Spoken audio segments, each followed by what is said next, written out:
Charlie Kirk is dead, and it exposed something vile and horrifying that I want to share with you right now, just kind of candidly. He was murdered while he's speaking in public to a group of college kids. And there's one part of this that I think should horrify you to the deepest parts of your very soul. Instead of a universal outrage, instead of every decent person saying this is insane and this is wrong, the internet seemingly lit up with these celebrations and cheers and memes and people actually laughing and celebrating the murder of a man because he wore a different political jersey. So let that sink in for a second. And I don't think any of this is about Charlie Kirk, the person. And I don't think it's about whether you liked him or hated him or didn't even care. I think it's about the fact that political murder is somehow just another headline nowadays. And we scroll right past it. There is a whole new low for where we could go. And you have people online cheering like it's their team winning a Super Bowl. And what you're seeing is an evil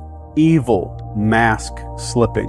This is a signal. And it's a signal that we, and I do mean we all, crossed into something that is a lot darker than just politics. This right here, what we're seeing, is what happens when violence becomes part of a political conversation. When actual TV networks air over and over clips that encourage people to see the other side not as neighbors that we might disagree with, but as enemies that need to be destroyed, as the threat to society. And you've seen it, I have no doubt. We all have seen this. People in the media saying these people are a threat, these people are dangerous, maybe some violence is justified, and it's not fringe anymore. This is mainstream. And there are thousands of these clips out there aired to millions of people, kind of nudging, suggesting, maybe planting seeds that maybe a fist, maybe a bullet is a legitimate form of political debate. You resist the temptation to run up and wring her neck. Biggest terror threat in this country. I'd like to punch him in the face. I said if we were in high school, I'd take him to the gym and beat the hell out of him. Punch some people in the face! When was the last time an actor assassinated a president? They're still going to have to go out and put a bullet in Donald Trump, and that's a fact. A lot of people don't have the attention span to maybe stick with this, but I pray that you do, because I'm going to expose something here that's going to change everything for you if you stick around. But here's the irony, and what I think is a absolute concrete law of history. It's concrete law. The minute that your ideas require violence to enforce or spread, they're already completely bankrupt. Every tyrant, every failed ideology, every social collapse starts the exact same way. The debate dies, then violence takes the place of debate. And you can't argue with a gun. You can only kill with it. And when killing is the substitute for a conversation, society as a whole starts falling off a cliff. And we all, myself included, we all have been sold the biggest con of our entire life. And this is that the problem is left versus right, or Republicans versus Democrats. And that is the distraction fireworks show that they want us screaming about while they're doing something else. And this is a magician's trick. And I'm about to really show you what Charlie, God rest his soul, has kind of exposed here. If you turned on cable news today, you go in your living room, turn it on, maybe you scroll social media, what are you going to see? The absolute fringe.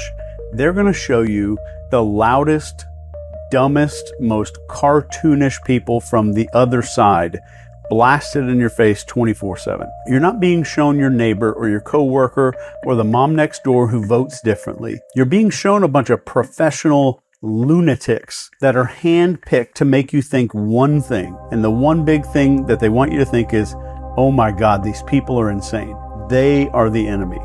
That's the reason that we're going downhill. And none of this is an accident. This is word for word textbook psychological operations. And military psyops manuals literally describe how you isolate a target audience, then you pump them full of a bunch of outrage, you create a tribal us versus them identity. This is straight out of a psyops textbook. So why would we want to do this? Or why would psyops want to do this? Because once you're locked into tribal thinking, you're going to swallow anything. You're going to believe any lie about the other side. You're going to cheer when other people suffer. You'll excuse things that you would never excuse in your own neighborhood if you watched it right in front of you and it was one of your neighbors. This is exactly the playbook on how you get otherwise decent, kind people laughing at a murder on the internet.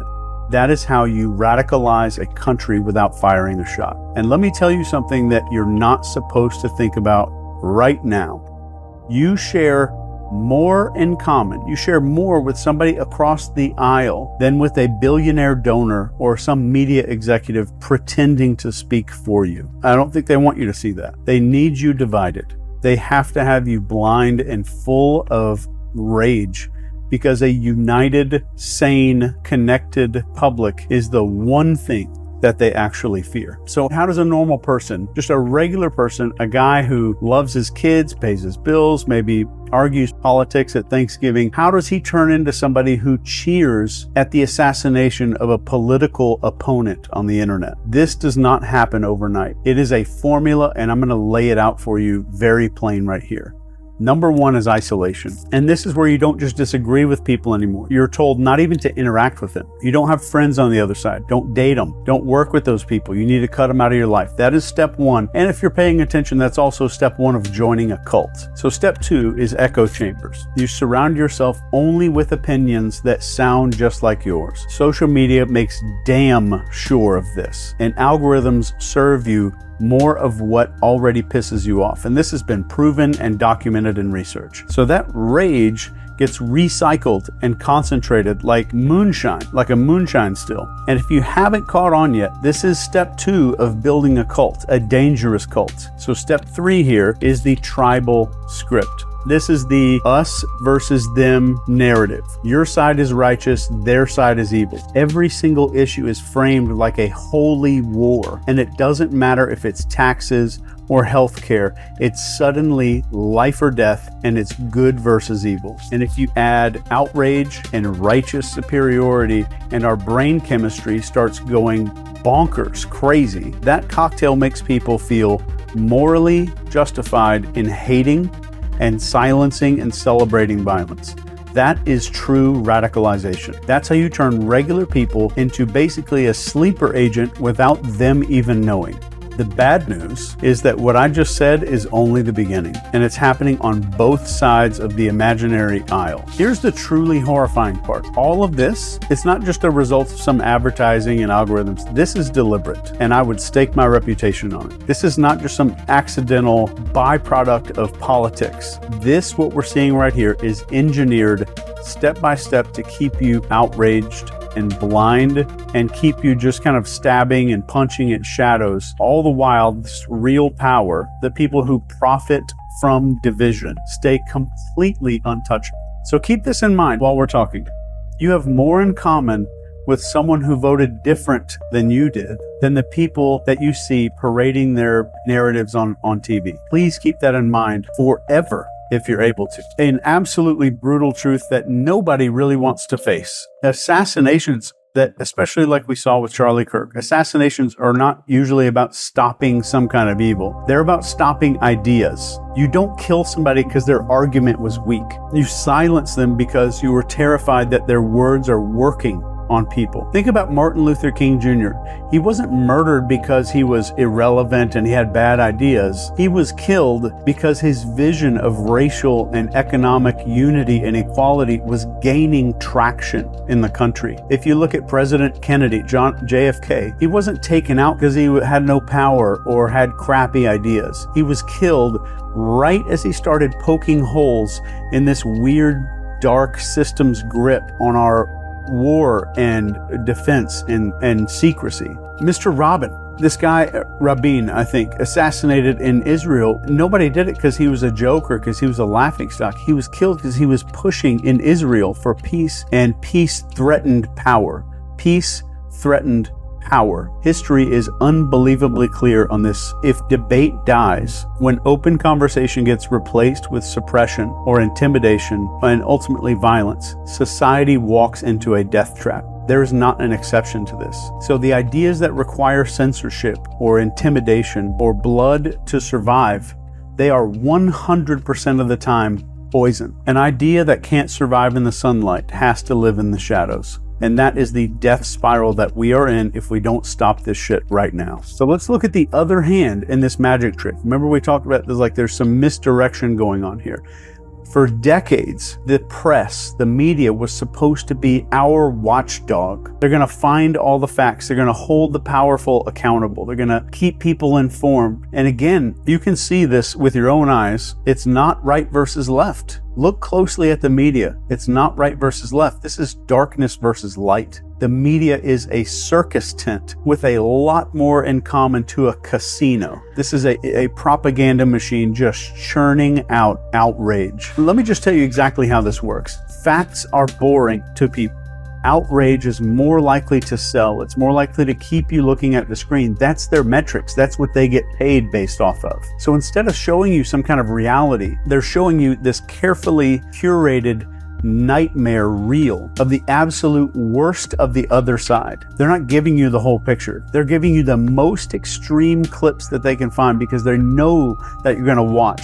They know that you're going to get pissed off when you see it all, and you're going to come back for more tomorrow. In fact, to me, if I'm very honest, if something doesn't fit their narrative, it is completely ignored. But if a story can be kind of twisted into a blame game, then it is. So they're not showing you reality in any sense. They're showing you a story designed to keep you loyal to your tribe, addicted to whatever their version, twisted horror movie version of reality really is. And what's truly disgusting, what I am genuinely nauseated by. We tend to think, oh yeah, the media is trying to sell ads for some pharmaceutical stuff, and they're trying to sell some car commercial breaks and things like that. That's not it.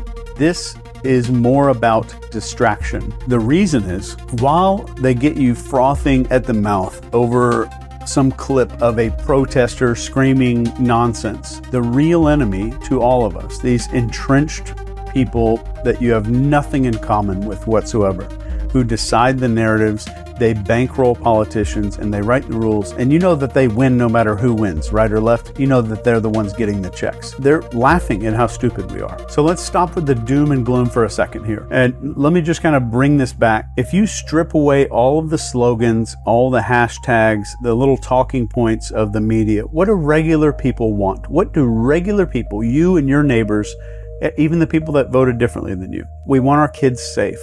We want a roof that doesn't leak. We want food in the fridge. We want a job that doesn't crush our frickin' soul. And we want some goddamn honesty from the people who claim to represent you, to represent us. And guess what? That guy that you don't like with the bumper sticker down the street, he wants the same thing. The woman with the MAGA hat at the grocery store that you thought was an idiot, she wants the same thing. The mom who is too busy working 3 jobs to even care about politics, she wants the same thing too. But what do they not show you on TV? What is the one thing? It's that you have that much in common with the people who voted different than you. They will never show you that. They show you the screaming protester with the purple hair threatening to burn a bunch of stuff down. They show you this red-faced conspiracy guy spitting at the camera talking about crazy stuff. They show you the absolute fringe because fringe pisses you off. Fringe makes you hateful and angry. Fringe makes you think that the other half of the country has lost its freaking mind. There are absolute real studies on this. There's hard data proving that these algorithms and the media deliberately push exactly what's going to piss you off. Because the more enraged you are, the longer you're going to stay hooked. And they're literally feeding you a diet of enemies instead of neighbors. They're programming you to see the world through some kind of warped carnival funhouse mirror, where these loudest, weird-ass 1% of extremists look like 160 million people, and it's not. It is a lie. It is a lie. And if that's a lie, then let me say one thing that's true. And let me give you the truth here. You and that weird uncle that you argue with at Thanksgiving, you're not enemies. You're both being played. You're both being manipulated. And the second that you realize that, the second that you look across the aisle and see a fellow human being instead of some caricature cartoon, is the moment that the scam starts to collapse. And I think I know what you might be thinking here. So if it's not left versus right, then who the hell is pulling all these strings? Who benefits? So let me ask you, Who benefits from you hating your neighbor? Because let's be honest, regular people don't profit from this chaos.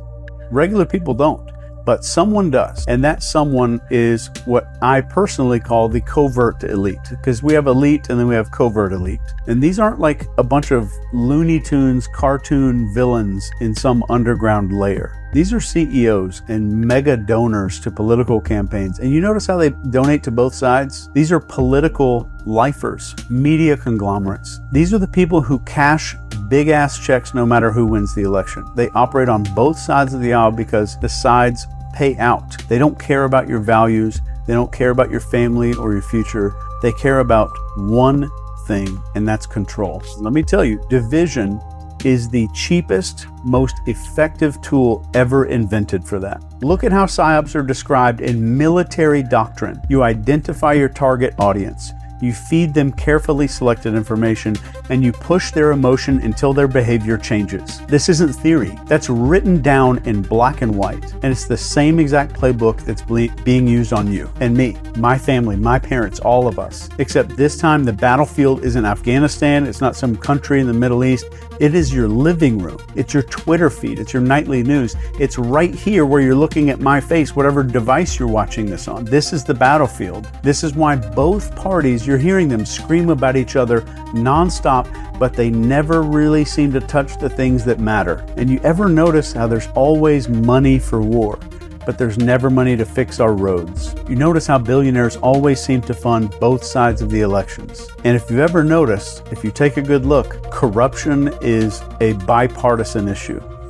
That's not incompetence. So whatever it is for the elites, they need you locked in this tribal us versus them tribalistic warfare. Because if you ever woke up and you started to realize that you share more in common with the other side than a single millionaire donor on your own side, the entire game starts to collapse instantly. And I think if you realize this, you'd stop fighting each other. You'd start realizing that the right versus left is fake. And I think that purely terrifies them. So who knows how long this video is going to last on YouTube. But let me be crystal clear about one thing. The real enemy isn't your Democrat neighbor with the yard sign that pisses you off. It's not your Republican uncle who posts stupid memes on Facebook. The real enemy is entrenched power. And it's an entrenched power that thrives on one piece of fuel, and that fuel is chaos. The real enemy is those people who profit when you are divided and distracted, and most importantly, when you are dehumanizing your fellow Americans. This was never about left versus right. It was always about the people versus the powerful. So here's the starting point. It's just sanity, just plain everyday common sense sanity.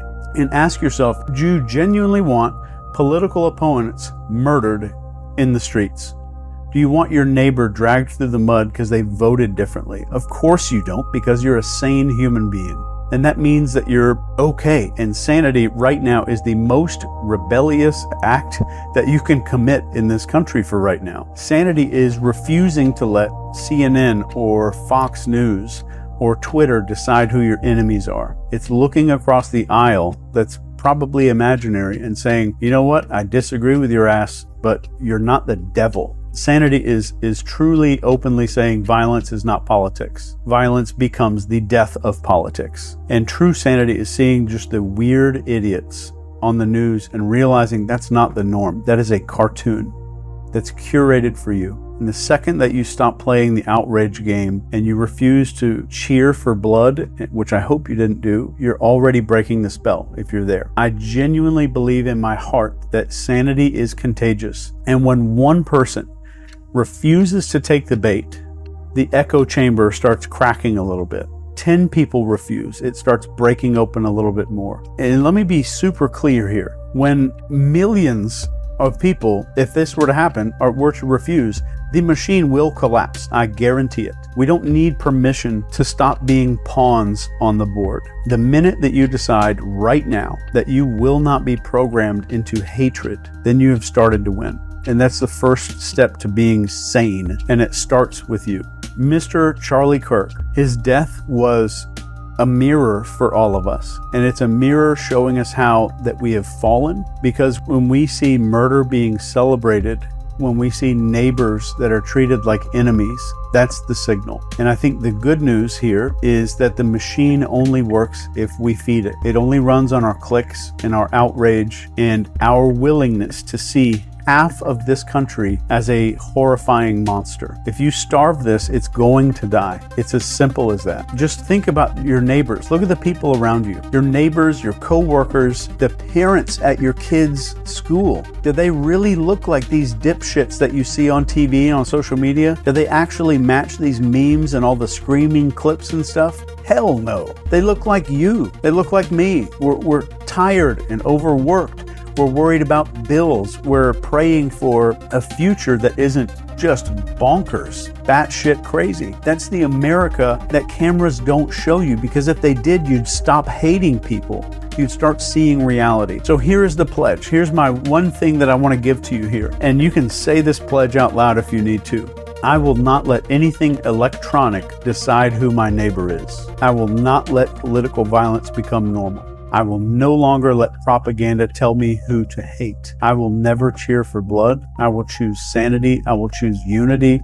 I will choose to see the humanity in people before I see their politics. And if enough of us take that stand, the whole entire rotten, nasty structure starts to fall, because the truth is very simple. There are more sane people than there are psychopaths. What we're seeing online is fake. There are more of us than there are of them. And the second that we remember that, the second we refuse to be divided against each other, which is fake, the game is permanently over. And I say this as the brainwashing expert and the psyops expert. The choice is absolutely ours. Right now, do we keep this programming? Do we keep going? Do we keep letting them program us into sociopaths? Because that's what's happening. Well, my previous video right before this one was about this. Or do we break the script and take back our sanity and just finally remember that we are one people? We're not two tribes. And I want you to remember this. If something online pisses you off, now you know for sure that you are witnessing social engineering. That's all that is. And let me end this with a quote from Martin Luther King. The ultimate weakness of violence is that it is a descending spiral, begetting the very thing it seeks to destroy. Instead of diminishing evil, it multiplies it. Through violence, you may murder the liar, but you cannot murder the lie, nor establish the truth. Through violence, you may murder the hater, but you do not murder the hate. In fact, violence merely increases hate. Darkness cannot drive out darkness. Only light can do that. Hate cannot drive out hate. Only love can do that. I love you. Please, God, send this to somebody that you know. Take care.